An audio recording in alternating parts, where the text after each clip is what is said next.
लिए कक्षा 12 की प्रथम पोएम माय मदर एट 66 इसका सेंट्रल आइडिया आपके लिए लाया हूँ। देखिए, इसमें होता क्या है, कभी अपनी माँ के साथ में बाहर की तरफ जाता है, घर से बाहर जाता है, तो उसकी माँ जो होती हैं वो गाड़ी में बैठी होती हैं, तो वो ऊँघ रही होती हैं और जब वो बाहर का दृश्य देखती हैं तो क्या उनका मन प्रसन्न हो जाता है। उन्हें ऐसा लगता है कि पेड़ चलते हुए से नज़र आ रहे हैं और बाहर जो बच्चे हैं वो भी खेल रहे होते हैं। तो लेखक को ये भय होता है कि ऐसा तो नहीं मेरी माँ जो गाड़ी में जो ऊँघ रही थी, उसे ऐसा लग रहा था कि कहीं ऐसा तो नहीं मेरी माँ जो है मृत्यु होने वाली है।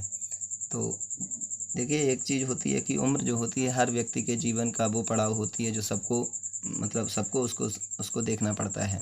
यानी कि हर व्यक्ति उम्र के साथ बूढ़ा होता है, तो ऐसे ही लेखक को भय रहता है कि कहीं उसकी माँ जो है वो गुजर ना जाएँ।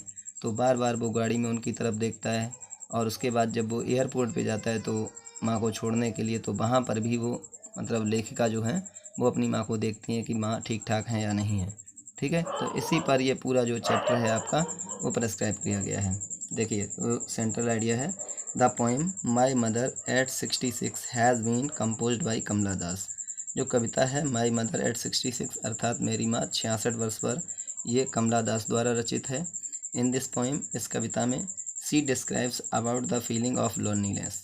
इस कविता में वह अकेलेपन की जो भावनाएं हैं उनके बारे में वर्णन करता है। ठीक, वर्णन करती है। कमला दास कौन है? एक लेखिका है या कवित्री हैं।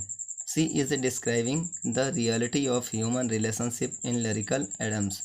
वह मानव संबंधों की जो वास्तविकता है उसको लिरिकल एडम्स में, यानी कि ये कहो कविता के रूप में व्यक्त करती हैं या वर्णित करती हैं।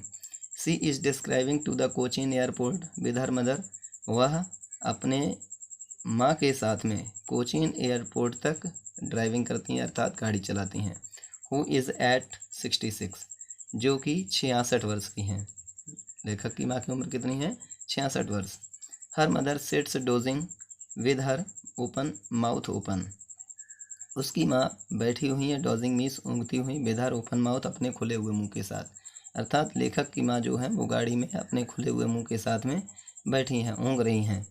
सी लुक्स आउटसाइड, फिर वह बाहर की तरफ देखती हैं। The trees seems to be racing fast, और जो वृक्ष हैं वो उनको तेज़ी से दौड़ते हुए प्रतीत हो रहे हैं। The world outside is full of life and activity. बाहर का जो संसार है वो जीवन से भरपूर है और सक्रिय है या एक्टिव है या चलता फिरता है। It contrast with the pale and aged face of her the mother inside the car.